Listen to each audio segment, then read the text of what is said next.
Bismillahirrahmanirrahim. Assalamualaikum warahmatullahi wabarakatuh dan salam sejahtera. Pada tuan-tuan, puan-puan, guru-guru serta hadirin yang saya kasihi sekalian. Dan masih belum terlambat untuk saya ucapkan selamat menyambut bulan Ramadan yang mulia ini kepada seluruh umat Islam yang bersama kami pada hari ini. Alhamdulillah, bersyukur kehadrat ilahi kita dapat bersama-sama berkumpul secara atas talian di Facebook Yayasan Johor Corporation. Diharapkan tuan-tuan, puan-puan yang menyertai program hari ini sentiasa diberikan kesihatan yang baik dan sentiasa menjaga diri dan orang tersayang daripada virus COVID-19. Sentiasa patuhi SOP agar kita sama-sama dapat menyekat penularan virus COVID-19 ini. Lindung diri, lindung semua. Yang berbahagia Puan Nur Zilawati binti Rudin, Pengurus Besar Yayasan Johor Corporation, ahli-ahli panel pada hari ini. Yang berbahagia Encik Muhammad Amirul Syafiq bin Khairuddin, Penolong Pengarah Unit Komunikasi dan Sebaran Makluman, Jabatan Alam Sekitar Negeri Johor. Yang berbahagia Profesor IRTS Dr. Muhammad Fadil bin Maddin, Pengarah Pejabat Pelestarian Kampus Universiti Teknologi Malaysia, pengetua-pengetua, guru-guru besar, guru-guru, pembimbing, guru-guru, pelajar-pelajar IPT dan IPTS, murid-murid, tuan-tuan, puan-puan serta hadirin yang saya kasihi sekalian. Selamat datang diucapkan kepada para peserta ke program webinar Yayasan Jacob dengan tajuk Alam Sekitar, Tanggungjawab Bersama. Diminta tuan-tuan, puan-puan, pelajar-pelajar dan murid-murid sekalian yang menyertai program ini untuk share banyak-banyak di wall Facebook masing-masing agar lebih ramai lagi yang mendapat manfaat daripada program ini. InsyaAllah. Dan untuk makluman, satu maklum balas program akan diadakan pada penghujung program dengan menggunakan QR Code dan juga link di ruangan komen di sesi live Facebook ini. Dan ini juga akan melayakkan peserta program untuk mendapatkan sijil penyertaan daripada Yayasan Johor Corporation. Tuan-tuan, puan-puan serta murid-murid yang saya kasihi sekalian, bagi memberkati program kita pada hari ini, saya ingin menjemput Encik Muhammad Syafiq bin Miskun daripada Yayasan Johor Corporation untuk memimpin bacaan doa. Dipersilakan. Bismillahirrahmanirrahim. Ummul Kitab Al-Fatihah.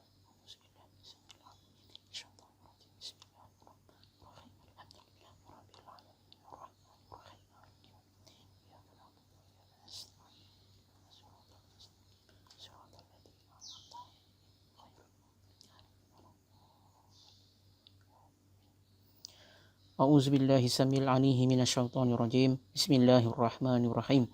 Alhamdulillahi rabbil alamin, hamdan yuwafi ni'mahu wa yukafi'u mazidah. Ya Rabbana lakal hamdu kama yanbaghi li jalali wajhikal karim wa azimi sultanik. Allahumma salli wa sallim ala sayyidina Muhammad wa ala alihi wa sahbihi ajmain. Ya Allah, ya Arhamar Rahimin, ya Allah, jadikan hari ini dengan penuh kebaikan dan rahmat, pertengahannya membawa kejayaan dan pengakhirannya suatu keberuntungan dan keberkatan. Ya Allah, wahai Tuhan yang Maha Kaya, sesungguhnya kami amat bersyukur di atas segala nikmat yang telah Dikau kurniakan kepada kami. Justru itu, ya Allah, kami memohon kepadamu agar dengan anugerah nikmat yang telah Dikau kurniakan kepada kami akan mendekatkan diri kami kepadamu dan tidak dilalaikan dengan nikmat-nikmat tersebut. Ya Allah, wahai Tuhan kami, permudahkanlah segala perancangan Johor Corporation dan syarikat dalam kumpulan untuk memperjuangkan ekonomi ummah, meneruskan legasi membina dan membela, menyumbang dan menambah nilai kepada masyarakat, berkongsi manfaat kepada komuniti setempat dan terus meningkatkan persaingan ekonomi dengan pembukaan peluang kerjaya, membela nasib dan dapat membantu lebih ramai lagi pada mereka yang memerlukan. Jadikanlah jua, ya Allah, setiap usaha kami ini akan dapat memberi manfaat terbaik kepada masyarakat dan memberi nilai tambah kepada Johor Corporation dan syarikat dalam kumpulan. Ya Allah, ya Ghani Halim, peliharakanlah apa kiranya akan negeri dan negara kami daripada segala mara bahaya dan bala bencana serta terhindar daripada masalah gejala sosial. Jauhkanlah kami sekalian daripada segala ancaman dan pengkhianatan. Ya Allah, Ya Rahman, Ya Rahim, saat ini kami mengangkat tangan memohon pertolongan dan perlindungan daripada-Mu.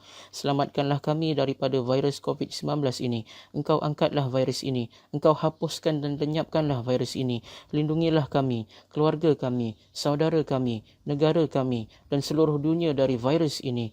Ya Allah, Ya Rahman, Ya Rahim, Engkau berilah kekuatan, kecekalan dan kesabaran kepada kami untuk menghadapi dugaan-Mu yang berat ini. Engkau tiupkanlah ketenangan dalam jiwa kami. Sesungguhnya setiap dugaan yang Engkau turunkan kepada kami, ya Allah, tiadalah ia melainkan untuk meningkatkan ketakwaan dan keimanan kami kepadamu. Ya Allah, ya Rahman, ya Syafiq, Engkau berilah kesembuhan kepada saudara-saudara kami yang dijangkiti wabak coronavirus walau di mana sahaja mereka berada. Sesungguhnya tiada penyakit yang tidak dapat Engkau sembuhkan, ya Allah. Engkau berilah kekuatan dan kesabaran kepada barisan hadapan yang sedang berjuang merawat pesakit-pesakit dan memerangi virus ini. Tiada mara bahaya yang tidak dapat Engkau jauhinya dari kami, ya Allah. Kami bermohon kepadamu jua, ya Allah, lindungilah kami, selamatkanlah kami, sejahterakanlah hidup kami dengan nama Allah yang tidak memberi mudarat sesuatu di bumi atau di langit, dan Dia Maha mendengar lagi Maha mengetahui. Hasbunallah wa ni'mal wakil, ni'mal maula wa ni'man nasir. Rabbana atina fid dunya hasanah wa fil akhirati hasanah wa qina azabannar. Wa sallallahu ala sayyidina Muhammad nabi ummiyin wa ala alihi washabbihi wasallam. Walhamdulillahi rabbil alamin. Amin, amin ya rabbal alamin. Terima kasih Cik Syafiq atas bacaan doa sebentar tadi. Tuan-tuan, puan-puan serta hadirin yang dikasihi sekalian, Yayasan Johor Corporation dengan kerjasama Jabatan Pendidikan Negeri Johor hari ini menganjurkan program webinar Alam Sekitar Tanggungjawab Bersama secara langsung di Facebook Yayasan Johor Corporation. Program ini bertujuan untuk memberikan kesedaran kepada masyarakat tentang tanggungjawab menjaga alam sekitar, yang ini adalah tanggungjawab kita bersama. Selain itu, Yayasan Johor Corporation juga ingin memberi pendedahan kepada orang ramai tentang program-program berkaitan alam sekitar yang insya-Allah akan dijalankan pada masa akan datang. Jadi program hari ini insya-Allah sangat bermanfaat kepada kita semua. Jadi marilah sama-sama bersama dengan kita daripada awal hingga akhir sesi webinar ini dan jawab borang malam balas untuk mendapatkan sijil, dan yang paling penting, anda kena like dan share sesi webinar ini di Facebook anda. Di Facebook anda, di grup-grup Facebook yang anda ada, di grup-grup WhatsApp, agar lebih ramai lagi yang mendapat manfaat daripada sesi webinar kali ini. Okey, tuan-tuan dan puan-puan, moderator pada kali ini adalah saya sendiri, iaitu saya Syahrazali bin Sahlan daripada Yayasan Johor Corporation, dan bersama kita nanti ada dua orang ahli panel yang hebat. Yang pertama, Encik Muhammad Amirul Syafiq bin Khairuddin, penolong pengarah Unit Komunikasi dan Sebaran Makluman Jabatan Alam Sekitar Negeri Johor, dan yang kedua, Profesor IRTS Dr. Muhammad Fadil bin Maddin, pengarah Pejabat Pelestarian Kampus Universiti Teknologi Malaysia. Jadi teruskan bersama saya dan ahli panel yang hebat ini. Jangan ke mana-mana dan kembali selepas ini.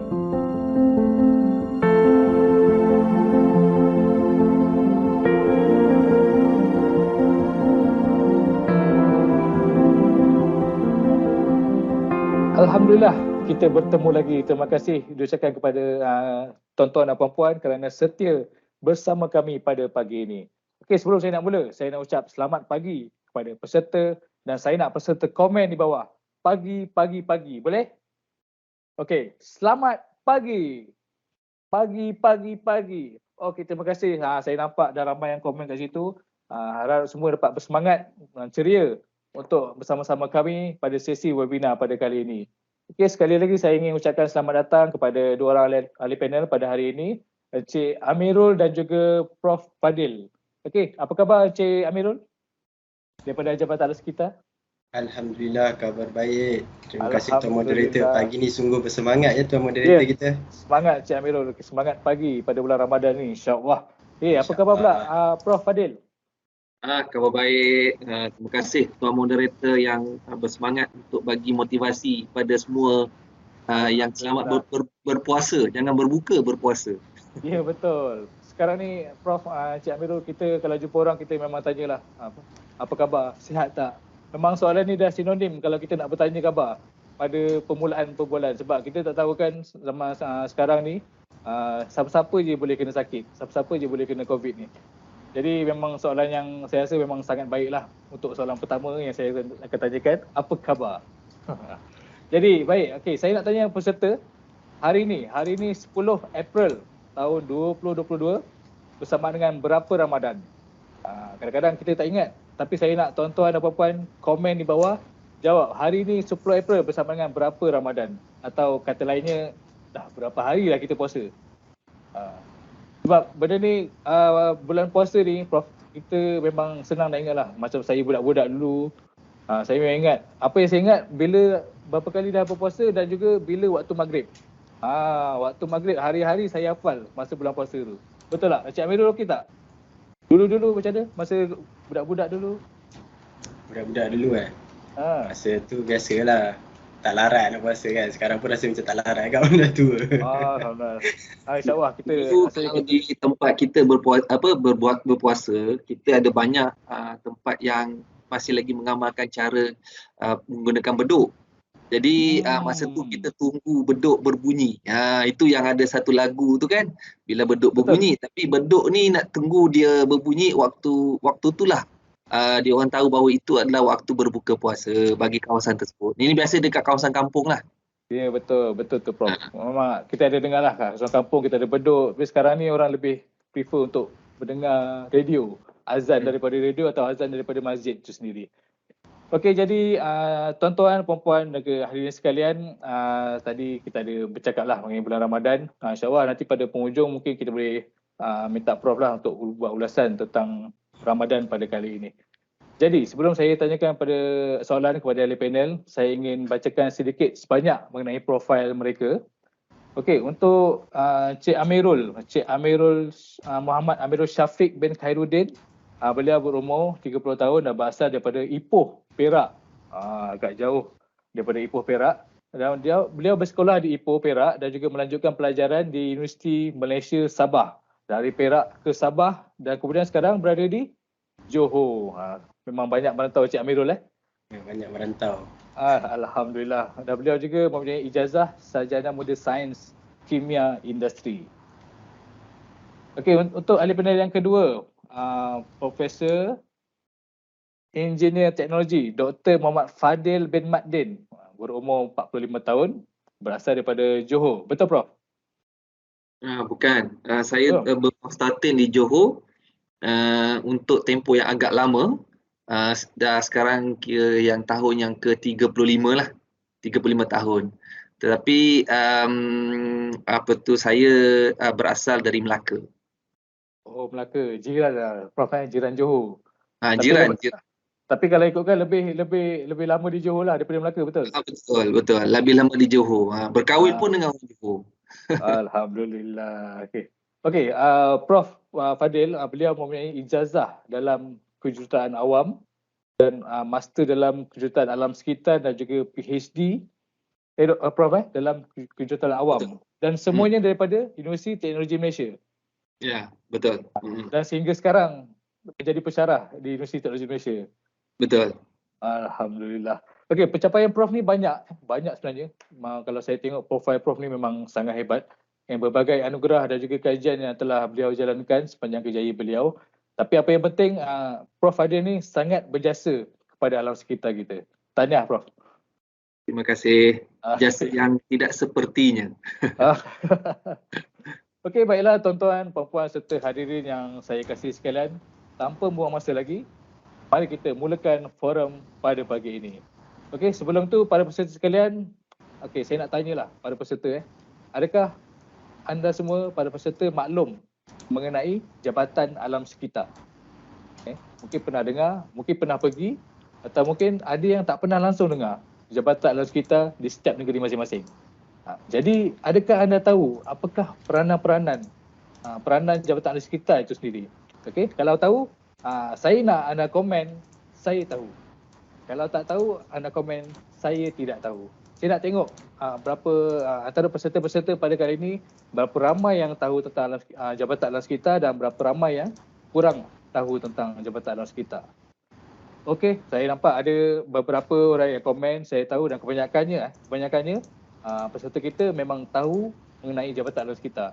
Jadi untuk lebih lanjut mengenai Jabatan Alam Sekitar, saya ingin bertanyakan sendiri kepada orang daripada Jabatan Alam Sekitar itu sendiri. Jadi soalan pertama kepada Encik Muhammad Amirul.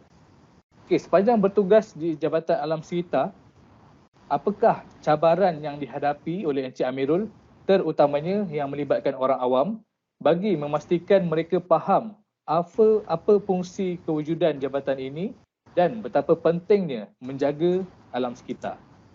Silakan Cik Amirul. Bismillahirrahmanirrahim. Terima kasih kepada Tuan Moderator di atas soalan yang ditanyakan.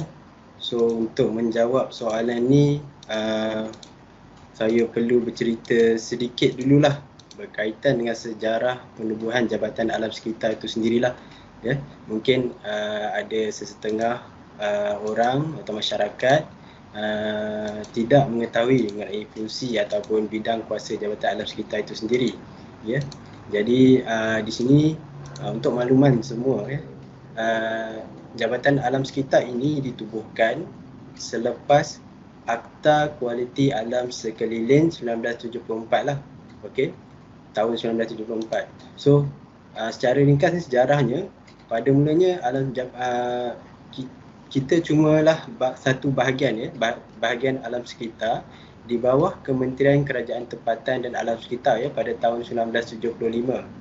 Okey, kemudian pada tahun 1976 bahagian alam sekitar ini ditempatkan di bawah satu kementerian baru di bawah Kementerian Sains, Teknologi dan Alam Sekitar. Ya, kalau macam sebelum masa tahun 1975 tu di bawah Kerajaan Tempatan lah. Okey. Kemudian pada tahun 1983 akhirnya bahagian alam sekitar ini telah dinaik taraf kepada sebuah jabatan sepenuhnya, ya. Ya, di bawah sebuah jabatan sepenuhnya, ya, di bawah nama Jabatan Alam Sekitar Malaysia. Kemudian Jabatan Alam Sekitar ini dia berada di bawah beberapa kementerian lah. Contohnya pada tahun 2004 Jabatan Alam Sekitar berada di bawah Kementerian Sumber Asli dan Alam Sekitar. Kemudian pada tahun 2018 jabatan ini ditempatkan di bawah Kementerian Tenaga, Sains, Teknologi, Alam Sekitar dan juga Perubahan Iklim. Kemudian bermula pada April 2020, ianya akhirnya ditempatkan di bawah Kementerian Alam Sekitar dan Air. So, fungsi Jabatan Alam Sekitar sebenarnya adalah bagi mentadbir dan menguatkuasakan Akta Kualiti Alam Sekeliling 1974. Jadi di bawah akta ini terdapat beberapa peraturan dan juga perintah serta kaedah bagaimana kita nak menguat penguatkuasaan lah dekat sini. So, Jabatan Alam Sekitar ni sebenarnya untuk makluman adalah sebuah agensi penguatkuasa lah. Agensi penguatkuasa. Baik. So, mana-mana organisasi pun akan ada dia punya visi dan juga misi lah. Dan juga moto tersendiri. So, bagi Jabatan Alam Sekitar, kita punya visi adalah pemuliharaan alam sekitar untuk kesejahteraan rakyat. Ya. Kemudian misi kita adalah memastikan pembangunan lestari dalam proses membangunkan negara, ya, yang mana kita tidak dapat menafikan bahawa sesuatu pembangunan itu mestilah dilaksanakan bukan saja dari segi manfaat sosio-ekonomi lah, tetapi jabatan kita fungsinya adalah untuk memastikan bahawa pembangunan itu adalah satu pembangunan lestari, ya, sustainable, yang mana kepentingan alam sekitar dan juga kepentingan rakyat tidak terjejas, ya. Sesungguhnya hubungan antara manusia dan juga alam sekitar ni seperti hubungan simbiosis lah, yang mana kita saling bergantung antara satu sama lain.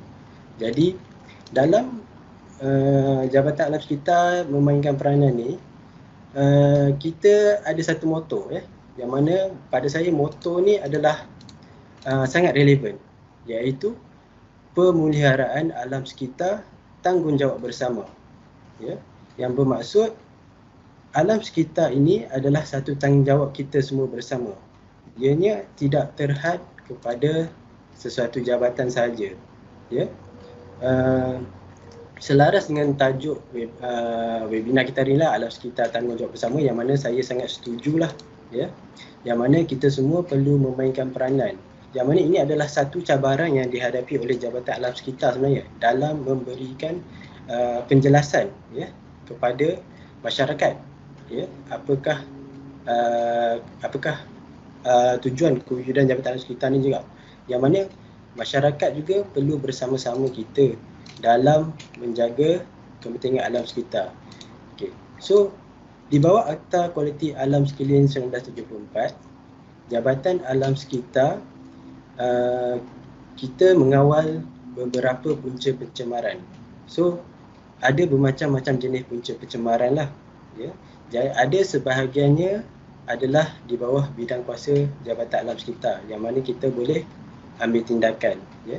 Ada sebahagian lagi adalah di bawah bidang kuasa agensi yang lain, ya. Di sinilah semua pihak perlu bersama-sama memainkan peranan, yang mana masyarakat juga perlu memainkan peranan dengan menjadi mata dan telinga, ya, dan melaporkan jika ada isu-isu alam sekitar, ya. Boleh laporkan juga kepada Jabatan Alam Sekitar. Kita akan membuat siasatan dan kita akan mengambil tindakan selaras dengan Akta Kualiti Alam Sekeliling, ya. Dan mana yang bukan di bawah bidang kuasa, kita akan bersama-sama dengan agensi yang ada bidang kuasa itu untuk sama-sama, ya, menyelesaikan isu-isu alam sekitar, ya. So diharapkan penerangan saya dapat memberi sedikit kefahaman lah kepada peserta semua, ya. Jika mahu mendapatkan maklumat yang lebih lanjut, boleh juga merujuk kepada laman web Jabatan Alam Sekitar lah untuk pemahaman yang lebih, ya. So saya harap jawapan saya tadi tu dapat menjawablah soalan oleh Tuan Moderator sebentar tadi. Okey, terima kasih diucapkan kepada Encik Amirul di atas jawapan yang serba lengkap. Jadi tuan-tuan dan puan, jika anda faham tentang jawapan yang disampaikan oleh Encik Amirul, minta komen di bawah faham. Okey, terima kasih. Jika masih lagi tidak faham dan masih lagi ingin tahu tentang Jabatan Alam Sekitar, bak kata Encik Amirul lah, boleh layari laman web rasmi Jabatan Alam Sekitar. Okey, jadi terima kasih Encik Amirul. Jadi kita teruskan dengan Profesor Fadil. Jadi Prof pun dah lama kan duduk di Johor kan, 30 tahun. Jadi mesti Prof memang fahamlah tentang apa industri-industri yang di Johor ni yang banyak membantu dan juga menyokong tentang penjagaan alam sekitar sendiri. Dan lebih Prof kan dah lama berada di UTM dan banyak sangat projek kan untuk menjaga alam sekitar. Jadi saya nak tanya pada Prof lah, sejauh mana Prof melihat peranan industri khususnya di Johor ini dalam menjalankan tanggungjawab kepada penjagaan alam sekitar? Silakan Prof. Okey, terima kasih. Assalamualaikum warahmatullahi wabarakatuh. Selamat pagi. Terima kasih kepada Tuan Moderator. Pagi Prof. Yang bersemangat untuk memberikan motivasi lah kepada semua audien kita pada hari ini. Saya ucapkan ribuan terima kasih juga kepada Sekretariat Yayasan Jacob yang memanggil kami, dan saya juga mengalu-ngalukan rakan dari rakan sejawat lah daripada Jabatan Alam Sekitar, Cik Muhammad Amirul. Dan sebenarnya soalan itu sangat dekatlah dengan apa yang kita laksanakan di peringkat kerajaan pusat dan juga bersengiji bersama dengan institusi. Jadi secara umumlah soalan tadi berkaitan dengan industri dan sebagainya, ianya adalah berkait rapat dengan keperluan daripada industri yang disebutkan tadi oleh Cik Amirul tadi, itu berkaitan dengan Akta Kualiti Alam Sekeliling. Dan untuk pengetahuan semua, dan saya rasa nanti Cik Amirul pun boleh sebutkan jugalah berkaitan dengan kita dalam rangka untuk ke arah memperkasa akta sedia ada yang kita buat. Jadi saya tidak akan menyentuh berkenaan dengan akta. Saya cuma nak memberikan sedikit pengenalan kepada apakah program yang dibuat di peringkat industri yang menyokong kepada keperluan dalam penyediaan alam sekitar. Sebab itu saya secara umum sebenarnya saya memang berada dekat dalam 3 platform. Salah satu platform dia adalah saya di UTM lah, kalau nampak di logo dekat situ, di mana kita di campus sustainability ataupun di peringkat UTM memang kita ada menerapkan berkenaan dengan sustainability. Dan kebetulan saya juga adalah merupakan fellow di bawah satu pusat di UTM yang berkaitan dengan kelestarian air dan sumber alam sekitar, iaitu IPASA. Yang ini yang memang telah berlaku sejak 20 tahun yang lalu lah, di mana kita banyak membuat projek-projek terutamanya di sekitar Johor. Kalau masih ingat lagi masa itu kemungkinan tuan moderator pun mungkin masih kecil lagi lah kot. Pada tahun awal 2000 kita ada buat satu program bersama dengan, bukan program, kita buat projek dipanggil Sungai Seget. Sungai Seget dan Sungai Tebrau. Jadi pada waktu itu memang apa yang kita lihat pada Sungai Seget itu tidak seperti mana 20 tahun yang lalu. Di mana dengan keadaan bau dan sebagainya, dan pada waktu itu banyak berkaitan dengan isu-isu bagaimana untuk memulihkan kembali kawasan di Sungai Seget, dan akhirnya kita dapat lihatlah pada masa sekarang. Okay? Jadi kemudian saya juga ingin nak menyampaikan bahawa kita ada satu network yang kita buat, dipanggil sebagai Malaysia Sustainability University Campus Network. Di mana yang projek ini ataupun program ini adalah untuk memberikan, dipanggil sebagai alam sekitar sebagai tanggungjawab bersama. Jadi kebanyakan universiti yang ada di dalam platform ini, mereka banyak membuat berkaitan dengan projek alam sekitar. Salah satu daripadanya adalah berkaitan dengan industri. Jadi yang disebut tadi oleh tuan moderator dan input apa yang dibuat dekat Johor ni sebenarnya banyaklah.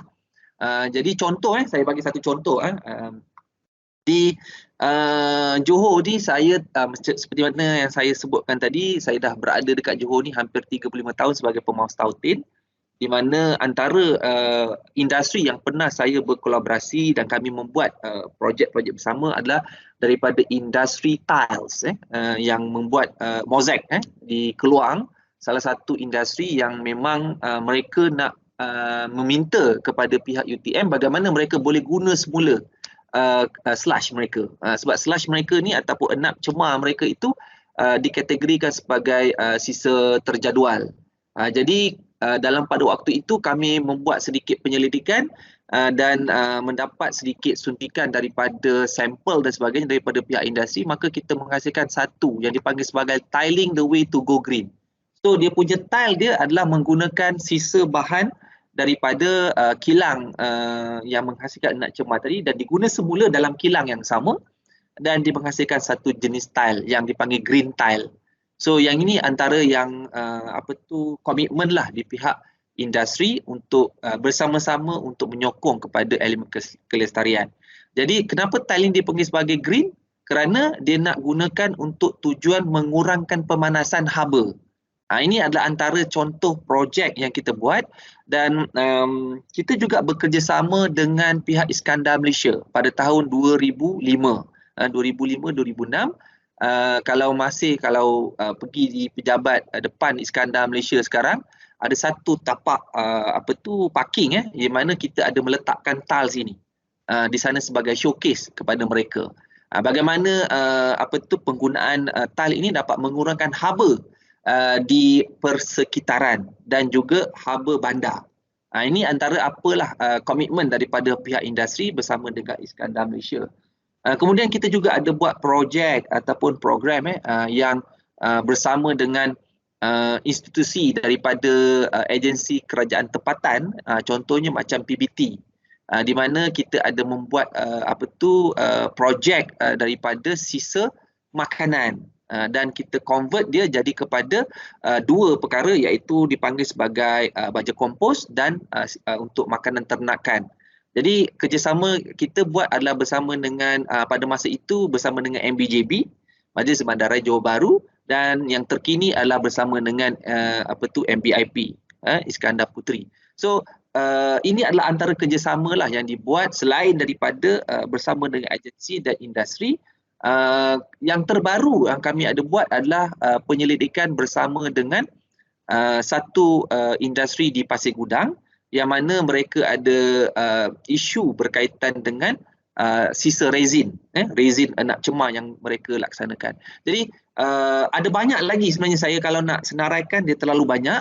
Cuma ringkasan dia adalah seperti mana yang disebutkan oleh moderator tadi, adalah bagaimana pihak industri ini membantu dalam konsep pemeliharaan sumber, terutamanya daripada effluent yang keluar daripada treatment ataupun dia punya loji, dan juga bagaimana mereka juga ke arah R&D. Maknanya dia nak membuat satu R&D inovasi yang mana dia boleh membantu kepada sistem dalam kilang mereka.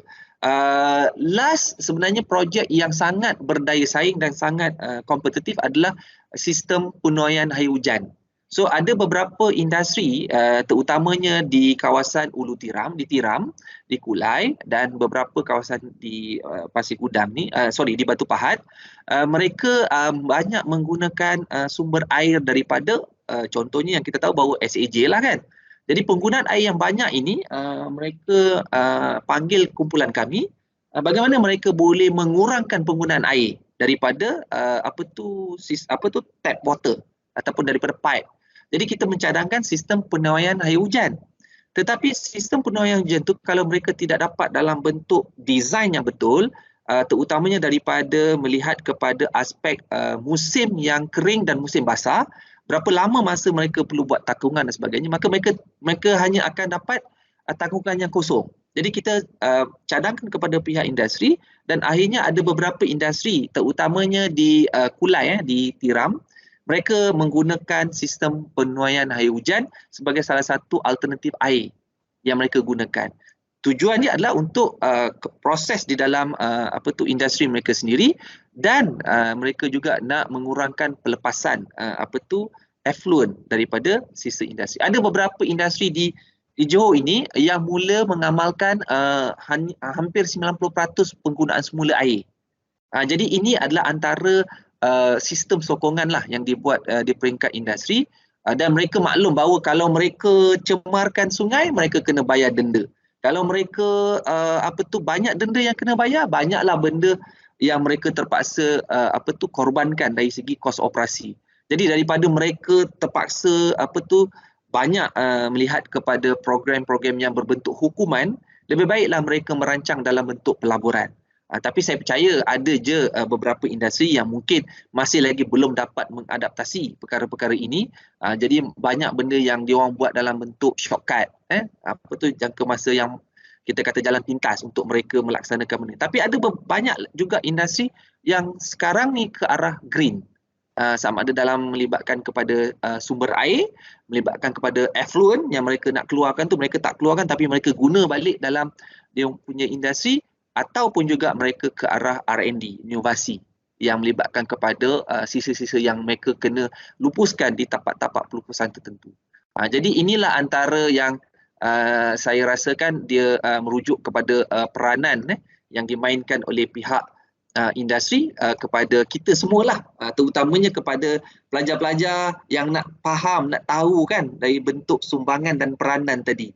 Jadi ringkasannya, di Johor ini ada industri yang memang ke arah green kerana selain daripada mereka nak membantu menyokong kepada alam sekitar tadi, mereka juga memikirkan jangka masa panjang, antaranya adalah kerana produk mereka itu kalau mereka dapat bergerak ke arah green, mereka akan dapat satu endorsement, satu certification, pensijilan daripada badan antarabangsa mereka mengamalkan konsep kelestarian itu tadi. Jadi memang bagaimana sekalipun kita sentiasa kena bagi mereka pemahaman ini bukan kerana mereka hanya perlu boleh dapat penyematan kos, tapi sebenarnya dapat banyak lagi manfaat pada mereka pada masa akan datang. Itu sajalah daripada saya, Tuan Syazali Razali. Saya serahkan balik kepada anda lah. Okay, terima kasih ucapkan kepada Prof Adil di atas jawapan yang sangat saya rasa macam yang Prof jawab itulah. Memang banyak sebenarnya aktiviti-aktiviti alam sekitar yang kadang-kadang kita tahu, kadang kita tak tahu pun. Bila Prof dah tunjukkan tu barulah dapat membuka mata dan juga minda kami semua ni. Dan cadangkan para peserta mana yang dah nampak tadi mungkin boleh komen boleh komen dan juga kalau ada nak tanya tentang dengan Prof tentang apa yang dah dibincangkan tadi. Tadi Prof ada sebut tentang industri-industri ini ada yang ikut menuju kepada green dan juga ada juga ini agensi industri-industri yang tak nak ikut langsung. Dan mungkin diorang rasa diorang lebih suka nak bayar denda daripada dia nak fikirkan jangka masa panjang tu. Dan untuk makluman juga sekarang ni kadang-kadang masyarakat kita ni dah ada segelintirnya macam ambil mudah tentang alam sekitar Sebab mereka tak fikir itu tanggungjawab bersama. Dia fikir itu tanggungjawab masing-masing. Masing-masing punya rumah, jaga rumah masing-masing. Masing-masing punya jalan masing-masing. Jadi ni berbalik kepada Encik Amirul lah. Okay, soalan saya kepada Encik Amirul ni lebih kepada tentang hukuman-hukuman yang dijalankan kepada individu yang bersalah atau masyarakat yang tidak menjaga alam sekitar ataupun industri itu sendiri yang tidak mengamalkan kelestarian dalam syarikatnya. Jadi soalan saya kepada Cik Amirul, apakah carangan atau mungkin hukuman yang telah termaktub sekarang ni terlalu longgar hingga macam dianggap remeh oleh segelintir masyarakat ni, Cik Amirul? Boleh tak Cik Amirul ulaskan untuk manfaat kita bersama? Silakan Cik Amirul. Okay, baik, terima kasih Tuan Moderator atas soalan tersebut. Izinkan saya lah untuk share inilah supaya lebih mudah lah kita nak explain supaya peserta pun boleh maklum lah. Okay. So bila kita di bawah Jabatan Alam Sekitar, kita memang membuat penguatkuasaan lah berdasarkan Akta Kualiti Alam Sekeliling 1974. Okay. So ada beberapa aktiviti lah yang mana tertakluk di bawah akta ini. Yang ini cuma sebahagian kecil sajalah. Okay. Antaranya adalah industri perbuatan, perprosesan. Kita juga buat penguatkuasaan dari segi pelepasan bunyi bising kenderaan motor. Kemudian yang ketiganya dari segi pengurusan buangan terjadual, dan kemudian aktiviti pembangunan yang tertakluk di bawah IAA. Okay. So, bercakap pasal tadi, soalan tadi, adakah undang-undang kita ni ataupun hukuman terlalu longgar ya? Okey. So kalau kita tengok di bawah akta, kalau contoh berkaitan dengan kawalan kepada pencemaran air, di bawah akta kita ada satu section lah, section 25/1 ya, yang mana melainkan jika dilesen, tiada seseorang boleh mengeluar, melepas atau meletakkan apa-apa benda berbahaya kepada alam sekeliling, pencemar atau buangan ke dalam mana-mana perairan daratan dengan melanggar syarat-syarat yang boleh diterima yang ditentukan di bawah section 21. Jadi di bawah section ni hukuman dia adalah denda tidak lebih RM100,000 atau penjara tidak lebih 5 tahun atau kedua-duanya sekali. Okey.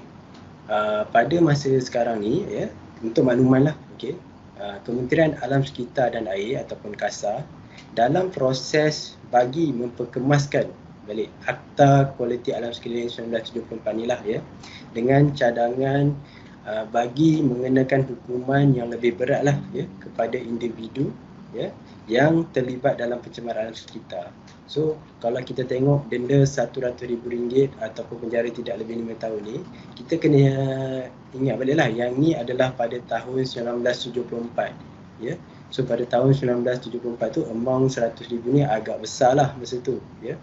Okay, dan sekarang ni memang kita dalam proses untuk mengumbal lah, untuk menaikkan denda lah.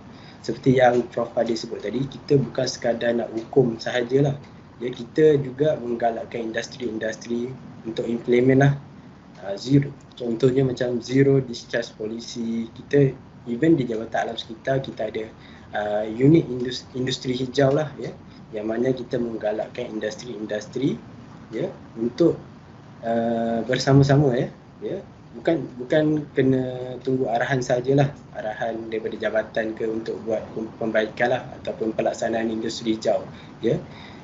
Melalui konsep Guided Self Regulation GSR, kita menggalakkan industri untuk melaksanakan program-program mereka sendiri ya, yang mana program-program ni mendatangkan manfaat kepada industri itu sendiri ya. Contohnya dari segi penjimatan kos, dan yang selain itu penjagaan alam sekitar lah bila zero discharge policy ini dilaksanakan. Okay. So kemudian ini adalah antara contoh-contoh peraturan-peraturan yang ada di bawah Akta Kualiti Alam Sekeliling lah, yang mana dikawal di bawah akta ini dan dikuatkuasakan oleh Jabatan Alam Sekitar. So para peserta boleh, saya tidak akan ulas semualah ya. Jadi ini adalah antara peraturan yang terdapat dalam akta kita lah. Ini khusus bagi mengawal pencemaran ke dalam sungai kita. Okey. Itu pencemaran daripada udara. Di bawah, kalau pencemaran udara pun di bawah akta kita ada, ya, di bawah seksyen 22/1, ya. Dendanya adalah RM100,000 dan juga penjara tidak lebih 5 tahun, ya. Ini pun dalam proses untuk kita gubal lah, ya, untuk kita kenakan denda yang lebih tinggi. Okey. Dan saya ingin ambil kesempatan ni lah, okey, untuk memaklumkanlah kepada peserta, ya, di bawah seksyen 29A, ya, tiada seseorang pun boleh membenarkan atau menyebabkan pembakaran terbuka di mana-mana premis, ya. Kalau kita lihat contohlah macam pembakaran terbuka sering kali berlaku lah, ya, yang mana daripada pembakaran terbuka ni boleh menyebabkan kalau sekarang, dulu kita kena COVID kan, so sekarang ni kalau pembakaran terbuka ada asap-asap tu kan, so akan menyebabkan paru-paru tak boleh ni lah kan. Itulah problem kesihatan lah. Okey. So Cik Amirul. Ya. Kalau pembakaran depan rumah macam mana? Kalau jiran bakar sampah depan rumah. Maaf saya mencelah. tak apa. So kalau ada jiran-jiran, okey, kalau dapat diberi teguran lah. Sebab itulah dekat sini alam sekitar tu tanggungjawab bersama, ya. Jangan kita harapkan jabatan alam sekitar je kan. So kita buat teguran. Kalau kita tak berani direct buat teguran, mungkin kita boleh, contohlah ada pengurusi ke di kawasan perumahan tu ke, atau ketua kampung, mungkin boleh maklumkan melalui dia lah. Okey. Dan boleh juga buat aduan kepada Jabatan Alam Sekitar, ya, bagi kita detail tu lah dekat mana kawasan dia bila berlaku tu lah, supaya kita boleh hantar tim kita untuk buat siasatan lah. Okey. Dan juga kita akan beri teguran lah kepada yang pemilik premis tu lah. Okey. So kalau contohlah masa kita buat rondaan tu, kita dapat tangkap anda tengah buat pembakaran terbuka kan. So kita boleh kenakan compound lah, ya. Compound kita RM2,000 lah, ya. Itu compound kita lah. So kalau tak bayar compound tu, kita dah tegur masih buat yang sama, kita akan buka kertas siasatan lah. Okey, kita akan buka kertas siasatan, bawa ke mahkamah terus. Okey, so ini antara peraturan bagi mengawal pencemaran udara jugalah. Okey. So dekat sini saya nak kongsikan jugalah sedikit berkaitan dengan program yang bukanlah program penguasaan yang dilakukan oleh Jabatan Alam Sekitar lah. Okey. So ini adalah antara tindakan-tindakan yang akan diambil oleh Jabatan Alam Sekitar lah, ya, kepada mana-mana kesalahan yang tertakluk di bawah akta kita. Okey. So ini adalah antara contoh-contoh lah yang kita dah buat. So bila kita buat operasi, kita masuk ke dalam industri, kita dapati ada ketidakpatuhan kepada akta kita, kita akan membuat penahanan operasi lah. So maknanya dia tak boleh beroperasi lah. So kemudian contoh macam ni, kilang penapisan minyak, kita buat penahanan operasi. Kemudian operasi asap hitam bersama PDRM. So Jabatan Alam Sekitar ni kita bekerjasama juga dengan agensi yang lain lah dalam melaksanakan penguatkuasaan. So untuk operasi asap hitam ni, saya minta jika ada pemilik kenderaan, pastikan, ya, kenderaan anda diselenggara dan tidak mengeluarkan asap hitam melebihi ada had dia lah. Kalau kita buat operasi ada had dia lah. So jangan mencemarkan kita punya udara lah alam sekitar kita. Kemudian kalau projek-projek yang tertakluk di bawah Environmental Impact Assessment EIA, kita ada tim kita jugalah yang akan buat penguatkuasaan. Kemudian ini adalah antara salah satu contoh kes pada awal tahun ni lah, ya, yang mana kita dapati pihak industri ini melakukan pencemaran, ya, masuk ke dalam sungai. So kita Jabatan Alam Sekitar, kita committed, ya. So kita ada di bawah akta kita ada section, ya, ada kuasa menangkap. So kita akan tahan pengurus dan juga pengarah lah. Kita akan buat ambil keterangan, ya. So saya nak bagi tahu apalah Jabatan Alam Sekitar, we serious lah, kita serius, ya. Kita tak main-main, ya, bila kita buat penguatkuasaan. So selain itu juga, ini adalah contoh kita buat siasatan aduan lah, ya. Kalau ada aduan yang disalurkan kepada jabatan, kita akan buat siasatan. ya, dan akan merangka cara penyelesaian. Jika ianya di bawah bidang kuasa agensi yang lain, kita akan maklumkan pada agensi yang berkaitan lah, kita sama-sama ambil tindakan. Baik. So ini antara kilang yang dikompang lah kerana tidak menguruskan buangan terjadual dengan baik. Ini adalah antara pemeriksaan. Kita lakukan pemeriksaan verifikasi lah sistem kawalan pencemaran udara dan juga siasatan untuk tapak pembangunan projek tertakluk di bawah EIA. Okay. So dari segi penguasaan, insyaAllah Jabatan Alam Sekitar memang kita buatlah kita punya operasi, kita ambil tindakan kita tu. Tapi dalam masa yang sama, pihak masyarakat juga perlu memainkan peranan jugalah, ya. Walaupun mungkin denda ataupun hukuman itu nampak ringan, tapi janganlah dianggap remeh, ya. Sebab kalau dah kena hukuman tu, denda tu walaupun nampak kecil tapi sebenarnya nilai dia besar jugalah sebenarnya, kan. Jadi pada pandangan saya, untuk makluman, insyaAllah jangan risau. Dari segi perundangan, pihak Kementerian Alam Sekitar dan Air memang tengah dalam proses lah untuk menaikkan denda dan juga hukuman lah. Dan di pihak Jabatan Alam Sekitar, kita akan terus komited lah melaksanakan tugas-tugas yang diamanahkan, insyaAllah. Itu sajalah jawapan saya lah bagi soalan Tuan Moderator. Okay, terima kasih Cik Amirul. Saya nampak besar tu Cik Amirul, 100,000 tahun 74. Sekarang ni saya rasa nilai dia tak tahu berapa. Lebih kurang betul, mungkin betul. Juta pun boleh jejak tu. Betul. Lebih kurang Cik Amirul Sedangkan tentang kalau ada orang bakar sampah depan rumah pun boleh dikenakan 2,000. Betul. Tapi itulah kesedaran ni. Kadang-kadang masyarakat dia ambil mudah. Sebab selagi apa? Orang cakap selagi tak kena. Bila dah kena baru rasa menyesal. Betul. Tapi itulah, terima kasihlah Cik Amirul sebab saya harap jawapan Cik Amirul dapat membukalah mata dan juga minda para peserta hari ini. Janganlah kita ambil mudah tentang hukuman-hukuman dan juga penguatkuasaan daripada Jabatan Alam Sekitar sendiri. Kerana bila dah tertangkap ataupun bila dah kena, nak menyesal pun boleh sampai ke mahkamah Cik Amirul Boleh. Kalau degil sangat, Kalau kita degil dah cakap banyak kali tak nak buat perbaikan juga, kita jumpa kat mahkamah lah. Itu je senang cerita. Itulah. Sekarang ni bila dah masuk mahkamah ni memang barulah diorang terasa yang diorang ni bersalah. Kadang-kadang pun dah sampai mahkamah pun tak nak mengaku bersalah juga. Walaupun dah terang-terang dia salah. Kan Cik Amirul Itulah masalah dia degil sangat. Okey, tadi berbalik pada Prof Adil. Tadi pun Prof Adil dengar lah tentang kita Jabatan Alam Sekitar sendiri ada akta dan juga penguatkuasaan tentang kesalahan-kesalahan ni. Tapi tetap juga masyarakat ni susah nak sedar Prof tentang penjagaan alam sekitar ni. Tanggungjawab penjagaan alam sekitar. Walaupun macam Prof dah buat banyak program dengan pelajar-pelajar dan juga masyarakat. Jadi Prof macam mana Prof Prof melihat kesedaran masyarakat ni tentang betapa pentingnya penjagaan alam sekitar ni.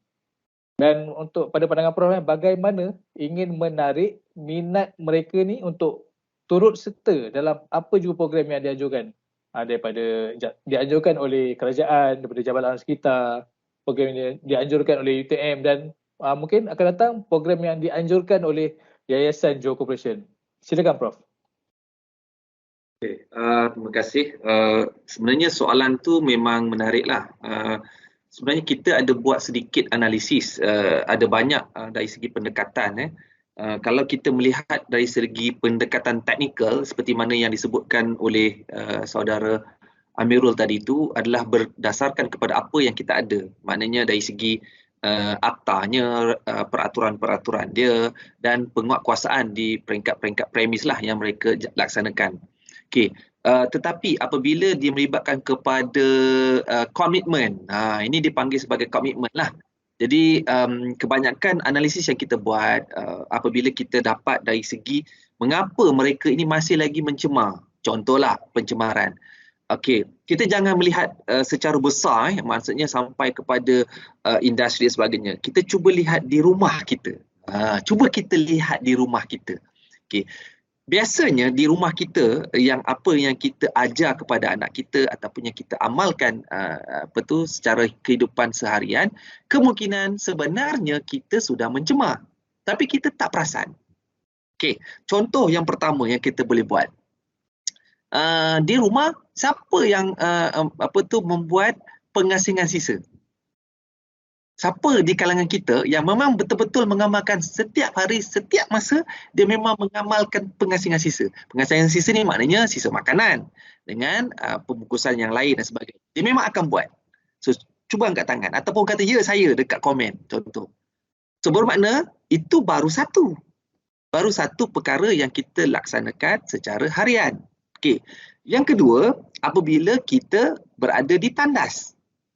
Okey, saya tak ada sebut sesiapa tapi amalan ni biasa orang buat. Contohnya, dia buang plastik dalam tandas. Dia buang pad tu dalam tandas. Macam-macam benda yang dibuang. Cuba tanya orang-orang di bahagian operasi Aida Bukit sebagai contoh. Mereka jumpa macam-macam. Termasuk jumpa emas.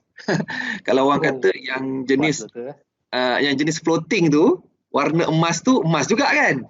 Tapi ini emas yang memang barang kemas.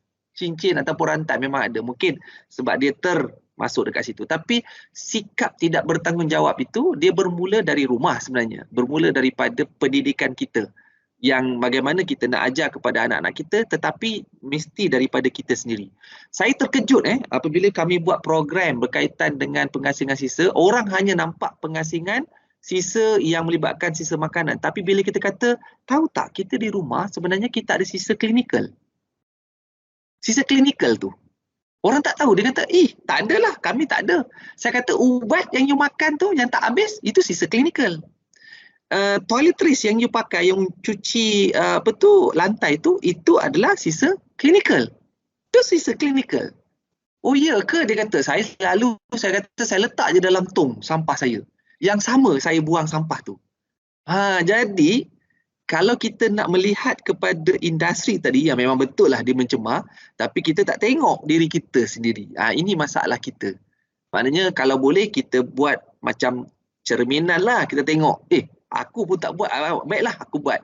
Dan buat itu kalau kita tengok bagaimana di negara-negara maju, mereka di komuniti mereka tak tahu macam mana mereka punya mentaliti, tapi mentaliti mereka setiap minggu mereka akan berkumpul sama-sama buat.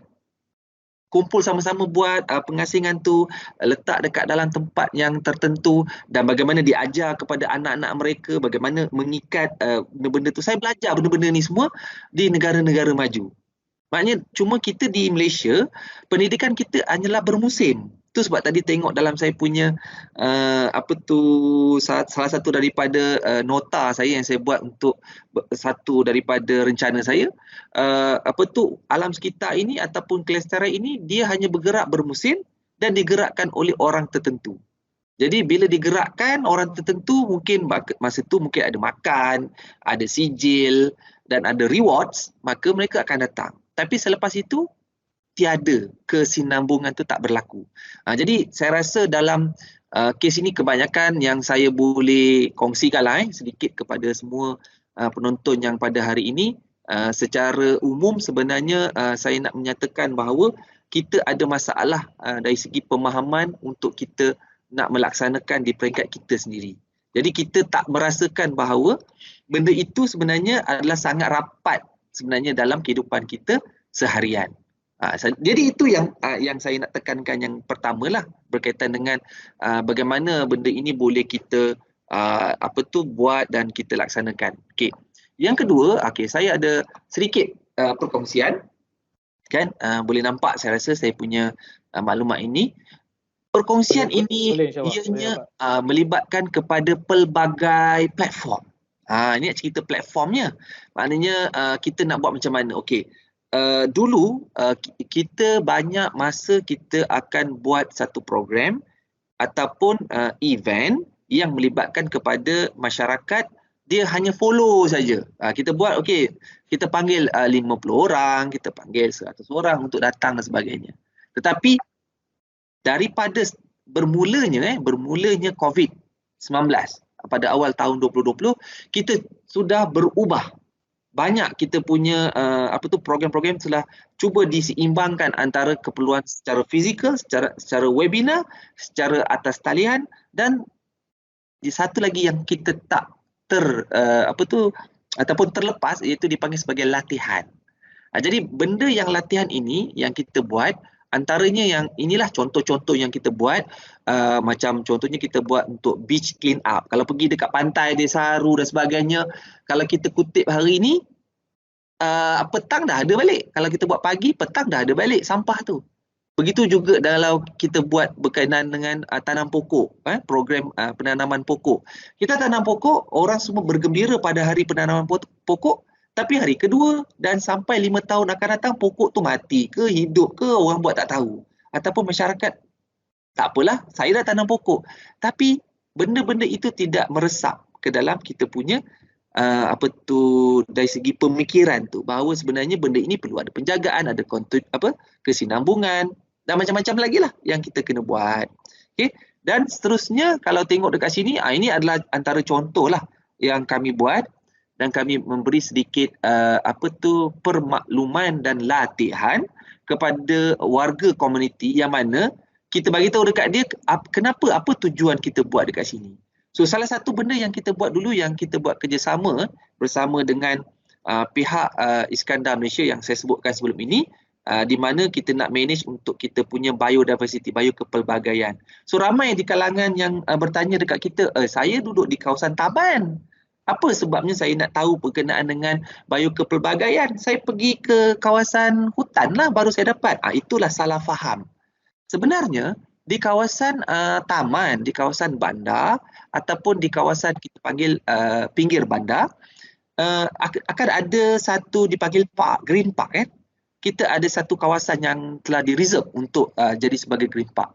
So saya bagi tahu kepada komuniti ni, you pergi dekat sana, you ambil data-data pepatung, belalang, rumput, pokok, itulah ekosistem yang melihat kepada biokepelbagaian.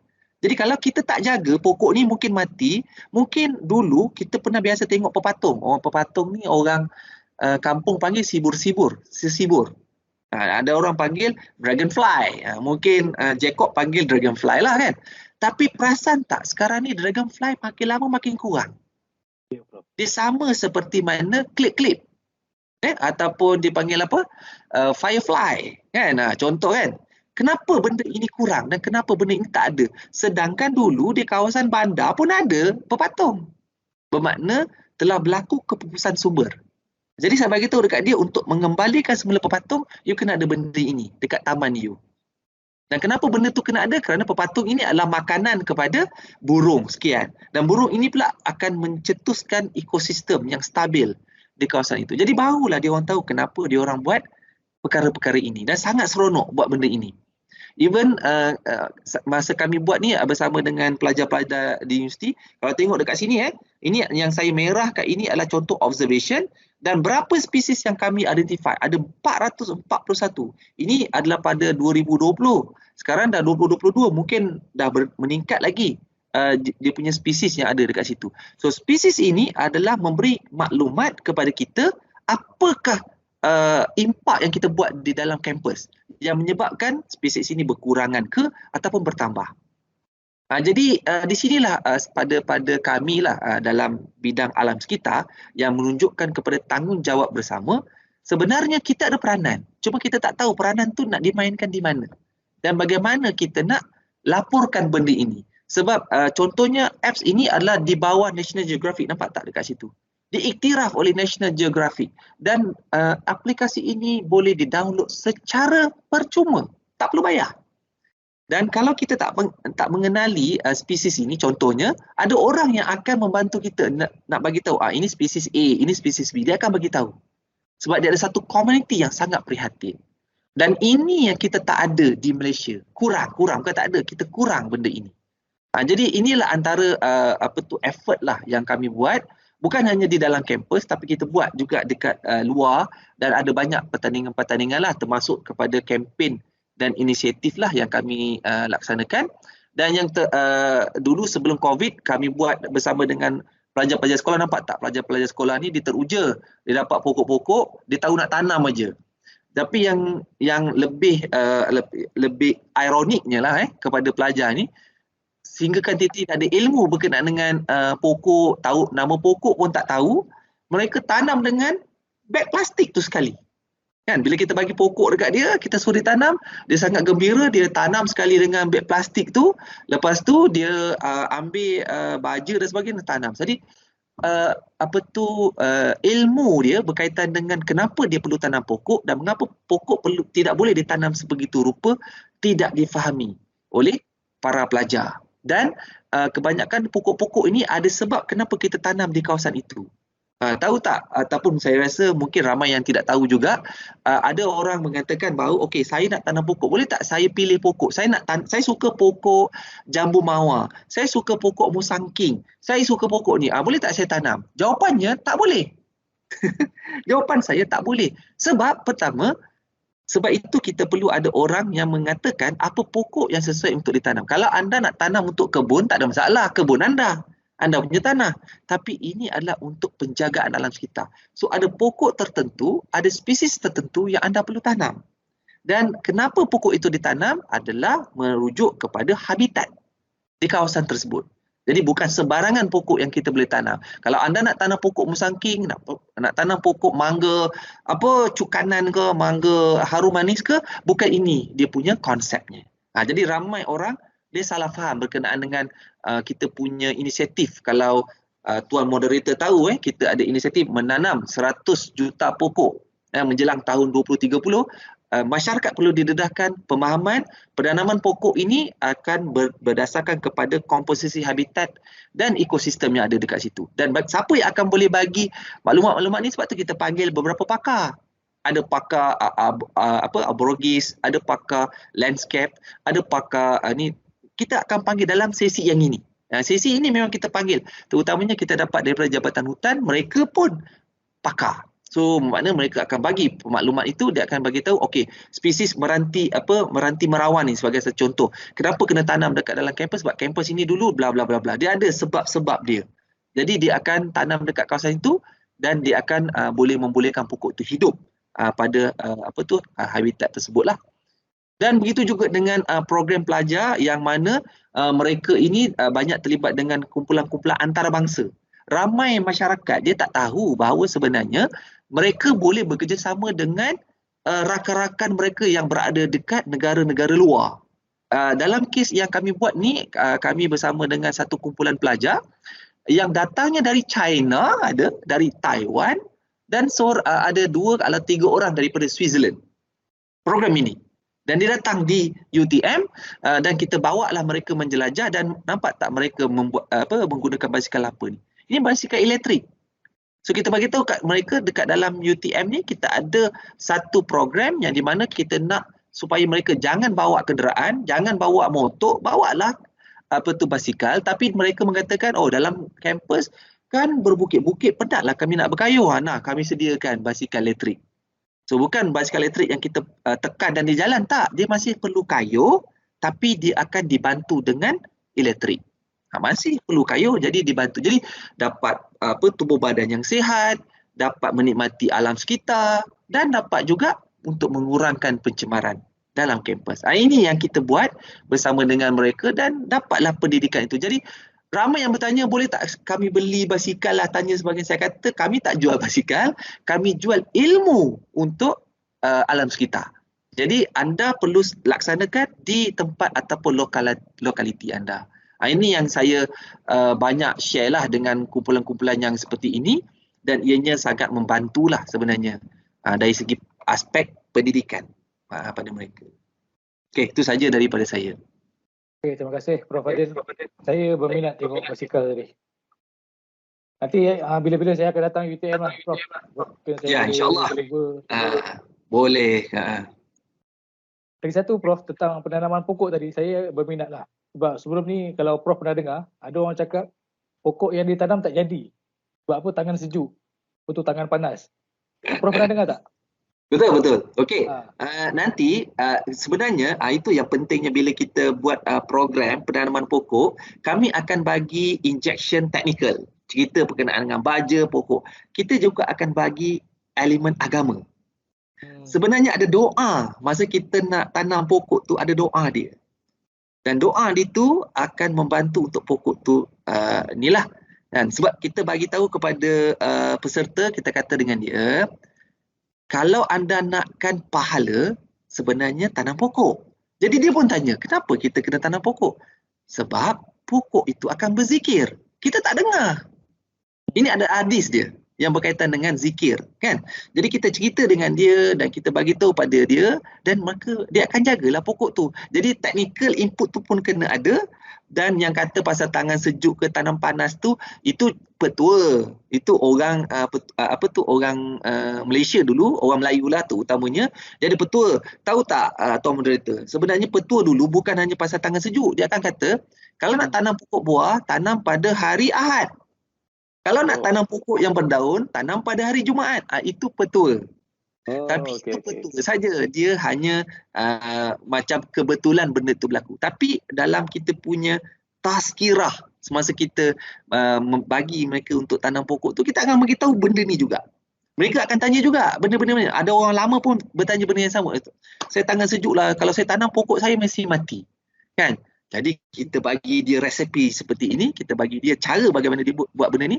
Alhamdulillah ada 1-2 orang yang respon balik dekat kita, dia kata, pokok yang you bagi itu dah tumbuh lah, dah boleh hidup lah, dia kata. Lepas tu kita bagi tahu kat dia, tolong jaga. Kadang-kala sebenarnya pokok ni dia macam manusia. Dia kena bercakap dengan dia.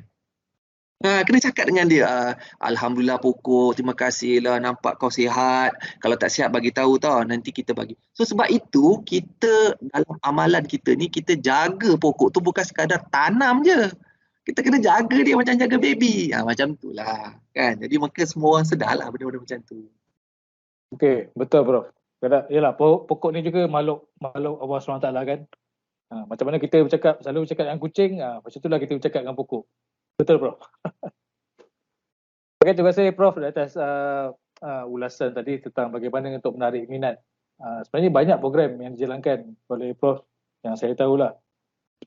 Yang penting bagaimana kita nak menarik minat tu supaya mereka kekal konsisten untuk meneruskan program-program ni, dan jangan hanya one off lah.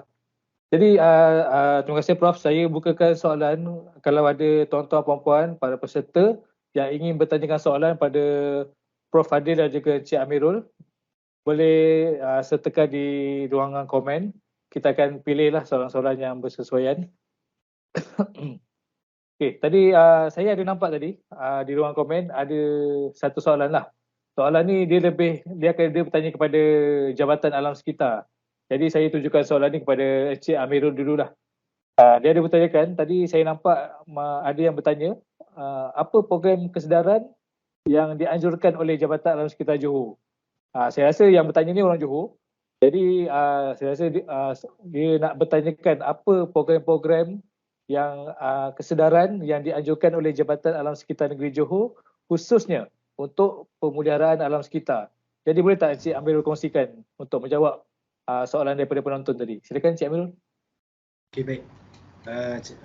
Terima kasih atas soalan tu. Tu soalan yang baiklah pada pandangan saya. So saya akan ceritalah sedikitlah berkaitan program yang dianjurkan oleh Jabatan Alam Sekitar lah. So bila kita membuat program ni, bukan sahaja program tu mana program Jabatan Alam Sekitar sajalah. Kadang-kadang kita pun bekerjasama dengan agensi-agensi lain, dengan kadang-kadang dengan UTM, dengan UTHM kan. Kita buat program sesama lah. So kalau boleh saya share sikit lah ya, antara program yang kita ada laksanakan lah ya, di negeri Johor ni. Okey, so biasanya sasaran bagi program kita ni biasanya kita sasarkan kepada pelajar-pelajar masyarakat lah ya. Pelajar sekolah menengah, sekolah rendah, pelajar IPT, wakil industri, kadang-kadang dengan agensi kerajaan lain ya.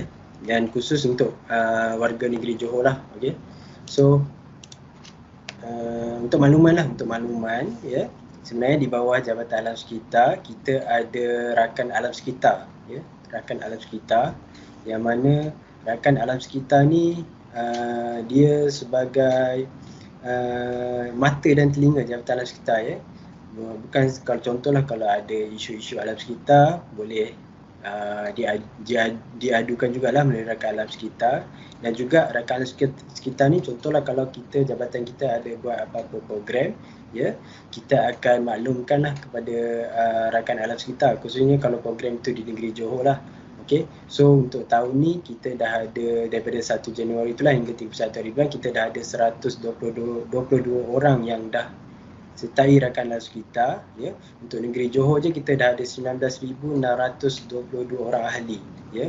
So kalau peserta ni semua berminat boleh, ya, boleh dah mendaftar sebagai rakan alam sekitar, ya. Boleh buka kita punya laman web lah, ada laman web khas, ya, yang mana register dia online saja dan tak ada bayaran apa-apalah, percuma saja. Dan dalam tu ada portal tu kita akan maklumkan lah kalau kita ada buat apa-apa program. So ahli-ahli yang berdaftar boleh tengok dan boleh join lah. Okay. So antara program-program yang pernah kita buat lah sebelum ni, ya, kita pernah buat sambutan Hari Bumi lah pada tahun 2019. Yang ini sebelum pandemik lah, ya. Kita pernah buat kerjasama dengan industri dan juga dengan sekolah, ya. Dengan tema pada tahun tu adalah hentikan pencemaran plastik. Dan sasaran peserta kita adalah pelajar-pelajar sekolah tersebut lah, ya. Kemudian selain itu kita juga kalau ada jemputan, ya, mana-mana agensi ke atau sekolah ke nak jemput kita untuk buat pameran ataupun ceramah, bolehlah, boleh buat permohonan lah kepada kita. So kita pun pernah buat pameran, contohlah macam ni adalah majlis sambutan Hari Kokurikulum Sekolah Kebangsaan Taman Saintek, ya. Dia ada jemput Jabatan Alam Sekitar dan kita buat pameran pada masa tu. Ini antara programnya. Dan kemudian yang ni adalah antara program kita laksanakanlah bermula pada tahun lepas, ya, di bawah Kementerian Alam Sekitar dan Air. Dia ada satu program yang dinamakan sebagai program Denai Sungai Kebangsaan, ya, ataupun Jom Turun Sungai. Ya, kita pernah buat ini adalah pada tahun lepas lah, tahun 2021. So ini adalah di Sungai Kim di Kampung Bukit Pulai. Yang ni Prof Fadil pun ada join sekali masa tu program kita ni, kita kat Pasir Gudang. So setiap contoh macam Just Johor kita buat di Sungai Skudai dan ada 5 cawangan yang lain dia buat di sungai yang berbeza lah. So yang ni adalah di Kampung Bukit Pulai Pasir Gudang, Sungai Kim, yang mana program gotong royong ni disertai oleh pegawai jabatan dan juga rakan alam sekitar serta pegawai dan pelajar daripada UTM. Ini tim Dr. Prof Fadil pun ada turun juga lah sekali. Okey, ini adalah antara gambar-gambar program yang kita buat lah. Okey, ini sampai masuk ke dalam sungai lah untuk buang yang apa yang boleh menghalang aliran sungai itu, ya. Jadi bila kita buat program ni, tujuan kita adalah bagi mendidik masyarakat setempat tu sendiri, ya, yang berada di Kampung Bukit Pulai itu sendiri.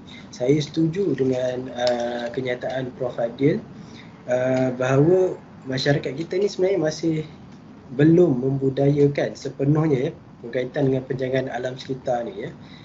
Ya, maknanya program kita ni macam kebanyakan program yang kita laksanakan ni sebenarnya tujuan dia adalah bila kita dah mulakan program di sesuatu kawasan tu, di sesuatu tempat tu, kita mengharapkan komuniti ataupun penduduk dan masyarakat setempat di kawasan itu sendiri, ya, untuk teruskan lagi program ni, ya, walaupun tanpa kehadiran jabatan, ya, ataupun kehadiran pegawai daripada contoh UTM semua tu. Okey, maknanya pembudayaan alam sekitar tu masih lagi belum diterapkan sepenuhnya dalam komuniti. Okey. So ini adalah contoh jumlah, ini adalah jumlah yang kita dapatlah sebanyak 50 kg. Okey. Kemudian walaupun masa PKP tu kita dalam norma baru, masih lagi program kesedaran kita masih laksanakan lah. Cuma ianya dilaksanakan secara atas talian lah. Contohnya pada tahun 2020 sambutan Hari Alam Sekitar Negara, ya, dalam tempoh PKP telah dirasmikan oleh pada masa tersebutlah YB Tuan Vidyanathan, Pengerusi Jawatan Kuasa Kesihatan dan Alam Sekitar Negeri Johor. Ya. So ucapan perasmian dan media perhibaan adalah menggunakan laman rasmi Facebook Jabatan Alam Sekitar. Ya. Pada asalnya memang kita merancang untuk buat aktiviti secara fizikal lah di unit KL pada masa tersebut, tapi terpaksa ditangguhkan. Okey. Kemudian antara program yang terbarulah pada tahun ni, ya, kita ada buat program KUDAH. KUDAH atau nama panjangnya adalah Kutip Sampah Sambil Riadah, ya, sempena Hari Air Sedunia pada 26 Mac yang lepas, ya. Ini kita buat di Sungai Kim dengan kerjasama daripada UTHM, ya, yang mana pihak Jabatan Alam Sekitar dan juga rakan alam sekitar, kita juga jemput industri, kita buat program Kutip Sampah Sambil Riadah lah di sepanjang denai Sungai Kim lah yang dah dibuat sebelum ni oleh pihak JPS. Kita kutip sampah dan pihak UTHM pula dia masuk ke dalam sungai, ya, dan membuat program penganggaran makro invertebrata lah, ya. Maknanya kita memang di Jabatan Alam Sekitar kita memang bekerjasama lah dengan mana-mana pihak yang berminat untuk buat program dengan kita. Okey, ini adalah gambar semasa 26 Mac tersebut tu lah. Okey, dan juga aktiviti ni sebenarnya KUDAH ni turut disertai oleh kita punya Ketua Pengarah Alam Sekitar lah pada hari itu, bersama dengan pengarah-pengarah bahagian kita daripada Ibu Pejabat. Jadi ini adalah antara program yang dilaksanakan oleh jabatan lah. Okay. Selain itu, kita juga ada membuat kempen ataupun program pengumpulan e-waste, ya, ataupun buangan elektrik dan elektronik. Yang ini adalah pada 31 Mac yang baru-baru inilah, ya. Kita bekerjasama dengan pihak industri, ya, bagi membuat pengumpulan buangan elektrik dan elektronik ataupun e-waste. Ini lokasinya adalah di Kampung Teluk Ramunia, Pengerang. Ya, kita buat ini, program ni di Pengerang. Jadi ini adalah antara gambar-gambar lah ataupun collection yang kita dapat lah. So secara puratanya pada hari tersebut, ya, program ni dia berlangsung selama tempoh 2 minggu. So pada hari last tu kita dapat kumpul sebanyak 3.28 metrik tan lah, ya, yang mana untuk makluman peserta semua, kita punya buangan elektrik elektronik atau waste ni perlu dilupuskan dengan kaedah yang betul lah, supaya tidak menyebabkan pencemaran lah. Okay. Dan kalau di masa-masa akan datang, insyaAllah pihak jabatan kita akan cuba menganjurkan program pengumpulan e-waste ni lah. Kalau ada pihak lain yang berminat untuk bersama, boleh juga lah join dengan kita. Baik, saya rasa itu sahajalah daripada Jabatan Alam Sekitar lah, antara program-program kita laksanakan. So pada pandangan saya lah, seperti yang Prof Adil juga sebut tadi, kita perlu usaha yang berterusan lah, ya, dalam memberi kesedaran berkaitan kepentingan menjaga alam sekitar dan cuba menjadikan, ya, itu sebagai satu budaya lah, ya. Bermula macam Prof Adil sebut tadi daripada rumah tu sendiri, ya. Contohnya pengasingan sisa tu, maknanya ianya dah menjadi satu budaya dalam masyarakat kita. Khususnya di negeri Johor lah, kita fokus kepada negeri Johor lah, insyaAllah. Saya harap penerangan saya tadi itu dapat menjawab sedikit sebanyak lah soalan daripada peserta tadi, insyaAllah. Saya serahkan kepada Tuan Moderator. Okay, terima kasih. Terima kasih Cik Amirul. Jadi kat mana mereka boleh lihat Cik Amirul tentang program-program yang akan datang ni? Kat mana mereka boleh lihat, di website ke, atau di Facebook ke, atau di Instagram ke Jabatan Alam Sekitar? Okey, baik. So untuk program-program yang akan datang, kebiasaannya kita akan membuat hibahan melalui laman rasmi Facebook Jabatan Alam Sekitar, ya. Dan juga contoh kalau yang ada yang telah sertai rakan alam sekitar tadi, so dalam portal rakan alam sekitar tu kita akan update juga berkaitan program-program yang akan dilaksanakan lah. Okey, faham. Jadi macam jika ada para peserta yang berminat untuk join program-program melibatkan alam sekitar, mereka boleh join rakan alam sekitar daripada Jabatan Alam Sekitar sendirilah. Saya berminat tentang projek rakan alam sekitar tu. Mungkin selepas ni Cik Amirul dari Yayasan Jacob ada juga nak tubuhkan satu sukarelawan yang dipanggil sahabat YJC ataupun Friends of YJC, di mana antara aktiviti ni adalah dalam pendidikan ni lah, dalam penjagaan alam sekitar. Mungkin di situ kita boleh nampak satu kolaborasi yang akan kita buat pada masa akan datang, insya-Allah. Jadi Taniah, pada Jawapan kita saya nampak banyak sangat program sebenarnya bagi mungkin mereka tak tahu atau tak perasan lah. Sebab saya tengok yang terbaru tu pun di Sungai Kim Kim, sebab kita lebih ramai tahulah sebab kat situ memang ada isu sungai. Dan jadi isu ni pun dah lama lah. Jadi saya nampak program tu memang sangat baik. InsyaAllah akan datang boleh ajak kami untuk join. Cik Amirul ajak kami, ajak daripada Yayasan Jacob, ajak pihak UTM, Prof Fadil, kita turun padang sama-sama. InsyaAllah. Boleh. Kita boleh bincang. Okey, terima kasih Cik Amirul. Tadi saya ada nampak soalan, ni saya nak tunjukkan pada Prof lah. Prof, saya ada nampak soalan tadi di ruangan komen. Mereka ada mengatakan tentang sekarang ni. Sekarang ni kita berada di bulan Ramadan, Prof. Bulan Ramadan, bulan yang mulia. Jadi, tapi Prof, ada juga setengah mereka ni yang mungkin tidak bertanggungjawab ataupun tidak menganggap benda ni remeh lah tentang alam sekitar ni. Jadi banyak pencemaran yang berlaku di bulan Ramadan. Saya rasa Prof pun faham kalau kita ada pencemaran sekarang ni di bulan Ramadan, kita ada bazar Ramadan. Jadi mungkin banyak berlaku pencemaran di sana, pembuangan sampah.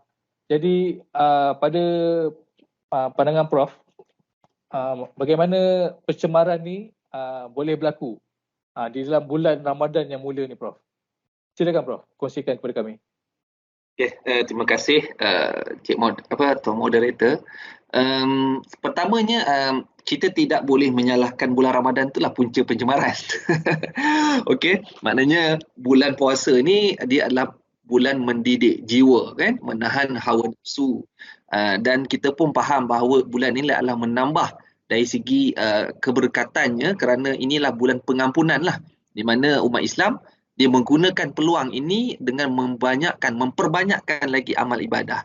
Jadi mungkin tanggungjawab saya dalam sesi pada hari ini adalah mungkin menyampaikan apa yang saya tahu, yang maknanya yang boleh kita kongsikan bersama dan ianya tidak menyentuh mana-mana sensitiviti lah, terutamanya kepada peniaga-peniaga bazar ke ataupun orang yang akan pergi bazar. Takkan kita nak menahan mereka untuk pergi ke bazar. Okey.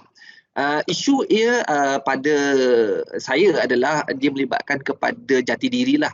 Kita menahan diri kita sendiri tu. Setiap orang tu dia patut menahan diri dia. So dia tak boleh menyalahkan sesiapa. Jadi dia mesti kena melihat balik kepada diri dia. Seperti mana yang saya sebut tadi dalam kita nak menjaga alam sekitar. Di beberapa banyak momen-momen kalau kita menyusuluri banyak kepada program-program yang dibuat di bawah Ihya Ramadan, setiap kali berlakunya Ramadan sebagainya, antara perkara-perkara yang dikongsikan adalah mengurangkan penbaziran. So banyak benda lah yang kita kata dahulu itu adalah mungkin cerminan di bawah agama, maknanya dalam Islam tidak meminta kepada umat dia semasa dalam bulan Ramadan untuk kita banyak melakukan perkara-perkara yang lara ataupun sia-sia.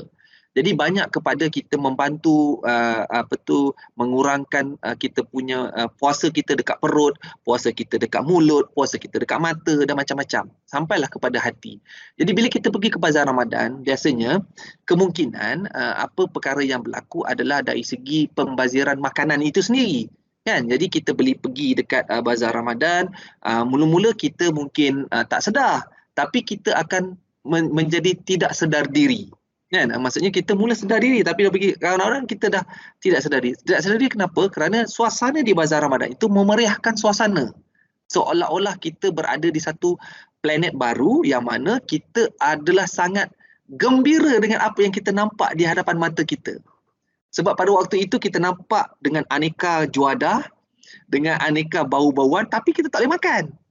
Jadi bila kita melihat, membau, kita hidu dan kita juga di dalam kepala kita, otak kita boleh mengatakan bahawa ambillah benda itu, sedap benda tu. Tapi kita tak boleh rasa. Kan? Bau ayam panggang, ayam golek yang bergolek-golek sebenarnya pada hari-hari biasa sama je rasa dia. Cuma pada bulan puasa rasa dia tu 2 kali ganda. 3 kali ganda lebih sedap daripada hari biasa sebab kita sedang berpuasa. Jadi bila kita berpuasa tetapi kita tak sedar diri pergi ke bazar Ramadan, maka kita akan membeli melebihi dari segi kapasiti kita sebagai orang yang boleh makan. Jadi bila tak boleh habis dalam satu hari, kita akan simpan. kita kata nak makan untuk waktu sahur. Sedangkan di waktu sahur benda tu dah jadi basi. Ataupun dah tak boleh dimakan. Ataupun kita kata husnuzonnya adalah terlupa. Mereka terlupa nak makan. Jadi bila buka peti ais tengok, alamak ini yang semalam dah tak boleh makan lagi lah. Buang dalam tong sampah. So baru satu orang. Bayangkan kita ada berapa banyak bazar Ramadan. So sebab tu saya kata saya tak salahkan bazar Ramadan. Saya salahkan diri sendiri. Jadi bila diri sendiri tak ada komitmen, tak ada disiplin tu, maka banyaklah pembaziran. So bila berlakunya pembaziran, sebenarnya ada statistik telah membuat pengunjuran ini. Sisa makanan ataupun sisa pejal yang terhasil pada bulan Ramadan meningkat 2 kali hingga 3 kali ganda berbanding hari biasa. Maknanya kalaulah sekiranya kita membuat pengutipan sampah pada satu populasi bandar, takkanlah tiba-tiba berlakunya pertambahan penduduk. Orang bertambah, lahir tiba-tiba pada bulan Ramadan daripada 10,000 penduduk menjadi 20,000 penduduk. Mana datang 10,000 lagi. Mungkin daripada planet Marikh ke, planet Zuhal ke, dia datang nak makan. Jadi tak mungkinlah pertambahan penduduk itu berlaku. Bermakna di sini berlakunya pertambahan pembaziran dalam bulan Ramadan. Jadi bermakna sebenarnya sikap pembaziran inilah yang menyebabkan peningkatan kepada kita punya isu-isu lambakan dari segi sisa pejal. So itu adalah perkara yang pertama lah yang saya nak share. Okey. Perkara yang kedua, ni saya nak tunjukkan gambar sedikit. Okey.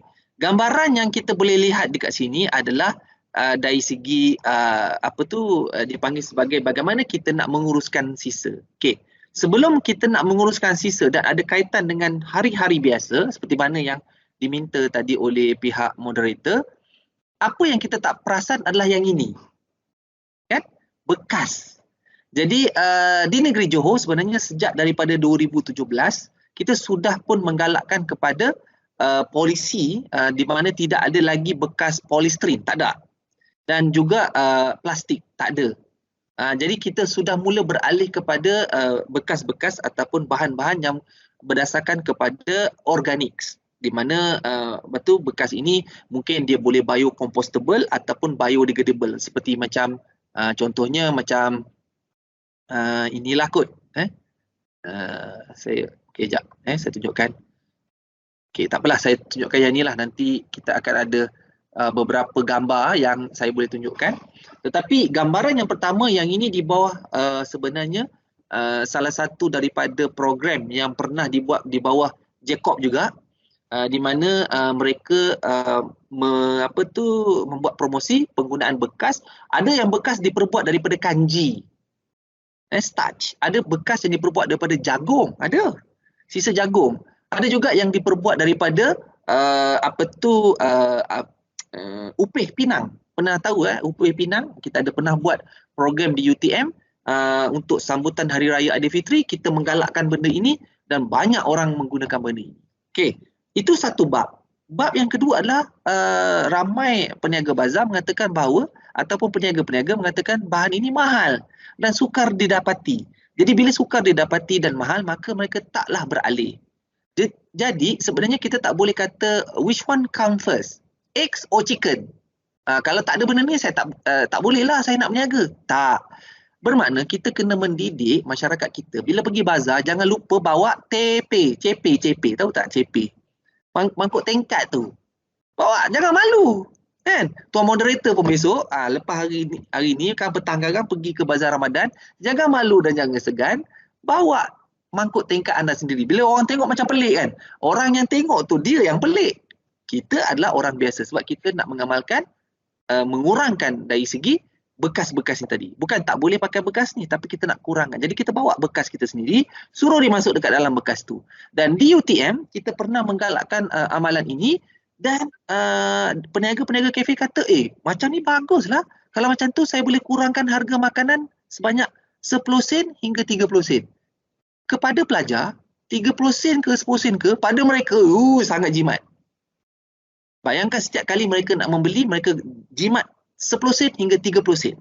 Kerana dia bawa bekas dia sendiri, contohnya dia bawa tumbler dia sendiri. Malah ada satu peniaga di UTM kata kalau mana-mana pelajar yang bawa tumbler, sebesar mana pun kita cas sama. You pakailah 2 liter ke 1 liter ke, kami charge dengan harga yang sama. Ada yang nak bergerak ke arah itu. Jadi sebenarnya dia adalah lebih kepada kita bagaimana nak memulakan inisiatif ni.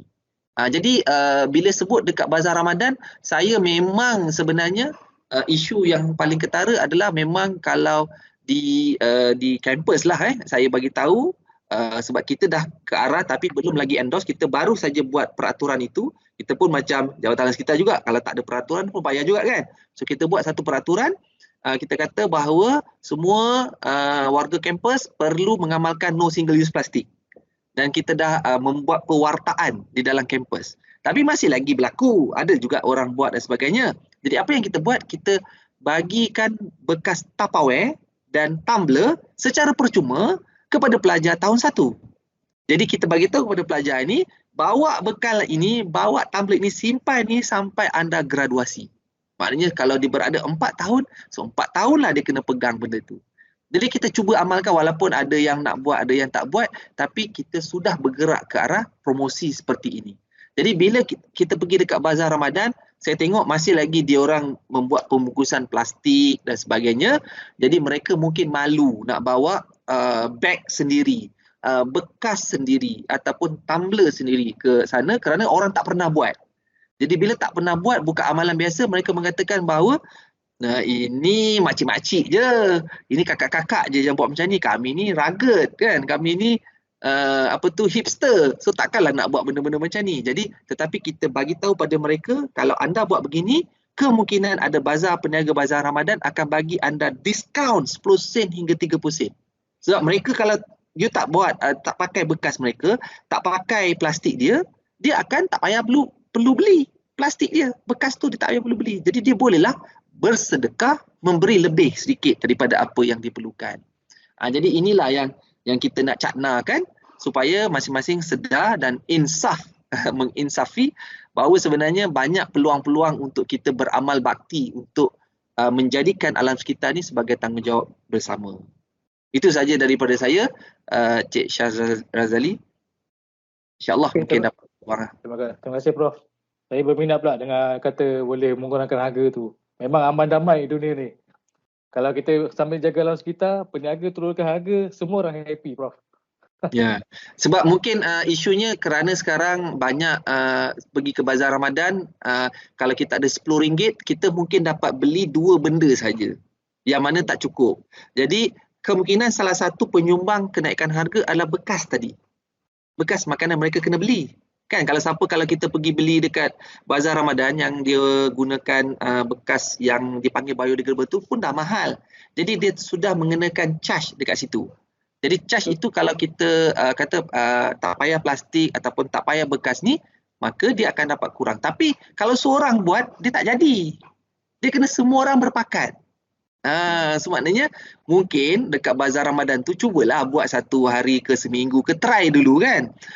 Setiap hari Jumaat ke, setiap hari Sabtu ke, kami tak nak buat plastik dan kami akan turunkan harga. So semua peniaga-peniaga bazar tu kena berpakat. So bila berpakat dan orang yang datang, alamak tak buat bekas, tak apa, anda nak beli, anda tak buat bekas kan, tu dekat ujung sana ada orang jual bekas, pergi beli dengan dia. Nanti jangan lupa setiap hari Sabtu kami buat benda macam ni. Jadi dia akan jadi amalan. Gitu. So kita banyak buat pendidikan macam tu lah. Menarik Prof, menarik. Menarik. Okey, akan datang kita boleh test lah dekat bazar UTM. UTM ada bazar Prof? Ada. Kita ada buat bazar tapi kita masih lagi bagi mereka masa untuk beradaptasi. Berarti kita boleh buat video kan, kita boleh buat boleh buat promosi lah kepada orang ramai supaya lebih ramai tahu. Lagi satu Prof, saya nak tanya yang tentang tumbler dan Tupperware untuk pelajar tahun 1 tu sampai ke tahun akhir, jika mereka dapat simpan, ada reward tak untuk dia orang? Okey, sebenarnya pelajar tahun 1 sejak daripada COVID ni dia orang tak boleh masuk ke kampus. Tapi selepas kita membenarkan mengikut fasa dan kita mula ke arah sebab mereka bila masuk kita akan bagi mereka satu cenderamata. Dulu-dulu kita bagi pada pelajar ni cenderamata dia dalam bentuk yang mereka tak boleh guna pun, tapi sebab saya minta supaya benda ini dijadikan sebagai satu promosi dan motivasi. Jadi kita dah tukar. Jadi kita bagi yang bekas tu dengan tumbler tu. Okey. Dari segi meritnya adalah kepada pelajar sewaktu masa minggu haluan siswa tu ataupun minggu orientasi tu, kita akan minta kepada kita punya operator yang melihat, kita tanya dekat dia, adakah sisa makanan ataupun sisa bertambah sewaktu minggu orientasi. Jadi kalau pada waktu minggu orientasi itu berkurangan, pihak yang menguruskan tu akan bagi sedikit tabung duit kepada organizer. Tak banyaklah, sebab dia berjaya mengurangkan kos untuk sisa itu dihantar ke landfill. Nampak tak? So bila dia dapat kurangkan kos, lebihan kos ataupun lebihan duit yang sepatutnya dia spend untuk pelupusan, dia boleh guna balik. Dia bagi balik duit tu kepada pihak sekitar, pakailah. Contoh mungkin dalam 200-300. Tak apalah, duit juga kan kepada mereka. Ini antara rewards yang mereka boleh dapat. Contohnya lah. Okay bro, terima kasih. Benda tu sangat menarik lah. Nanti pelajar-pelajar UTM yang mendengar ni mesti diorang rasa teruja.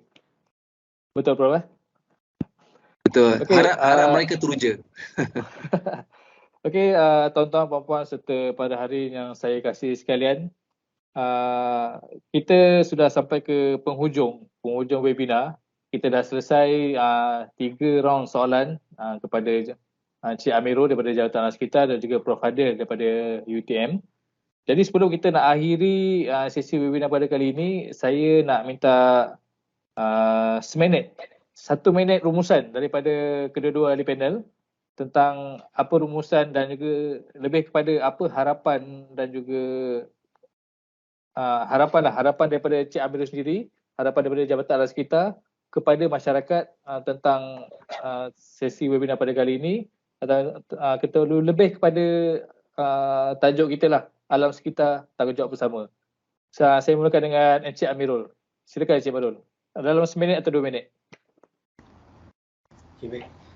So terlebih dahulu saya nak menyatakan penghargaan lah kepada pihak Yayasan Jacob kerana sudi menjemput Jabatan Alam Sekitar dalam program pada hari inilah. Okey, dan saya juga ingin mengucapkan terima kasih jugalah kepada Prof Adil sebab memberi input-input yang berguna jugalah kepada peserta kita pada hari ini. So saya harapkan agar program-program seperti inilah juga dapat diteruskan pada masa akan datang lah, dan Jabatan Alam Sekitar, UTM dan juga Yayasan Jacob boleh bekerjasama lah dalam memberikan pendidikan dan juga kesedaran alam sekitar khususnya kepada masyarakat di negeri Johor.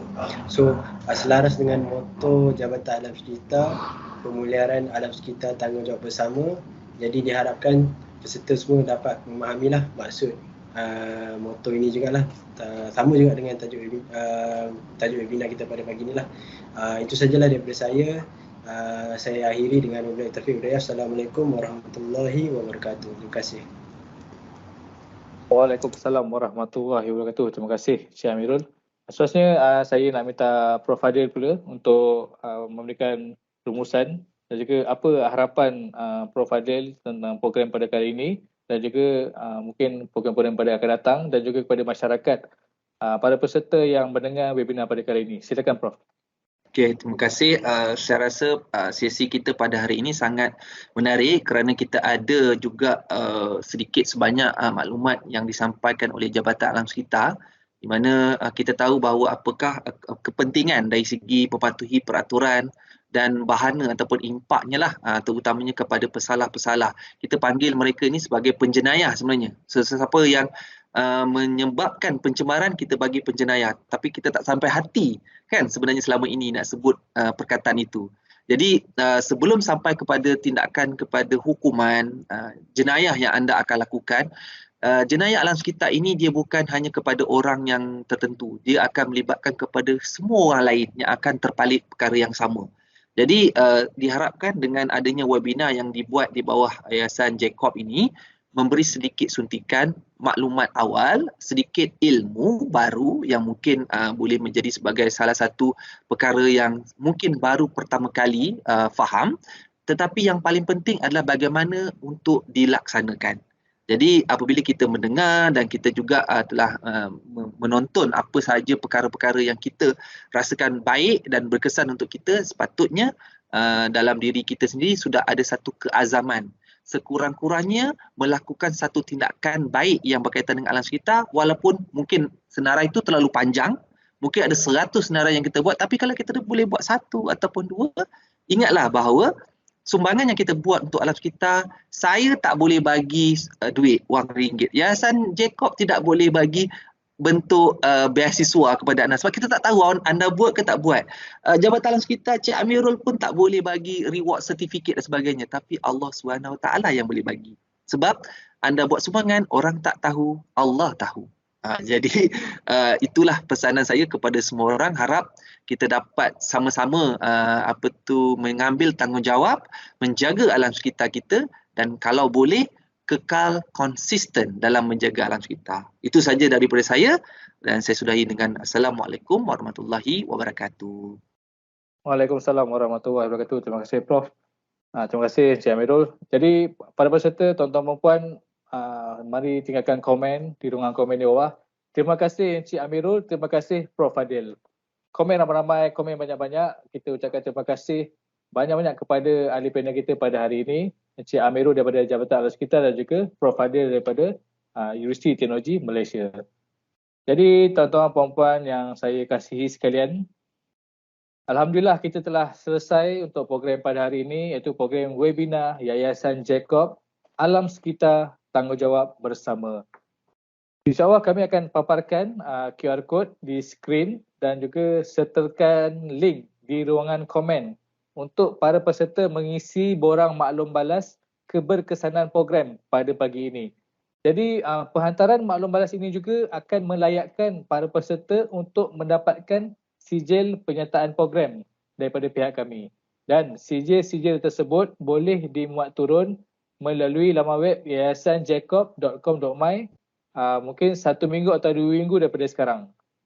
Sebentar lagi kita akan paparkan video untuk cara muat turun sijil yang telah dimainkan di awal webinar sebentar tadi, dan juga akan dimainkan sekali lagi pada penghujung webinar ini.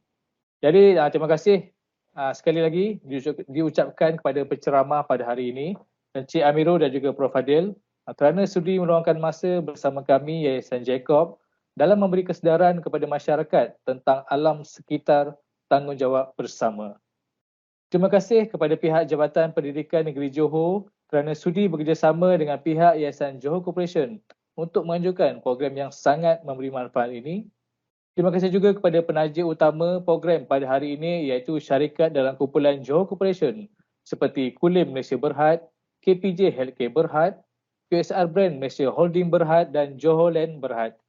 Serta terima kasih yang tidak terhingga kepada tuan-tuan, puan-puan, peserta program pada hari ini kerana sudi meluangkan masa bersama-sama kami.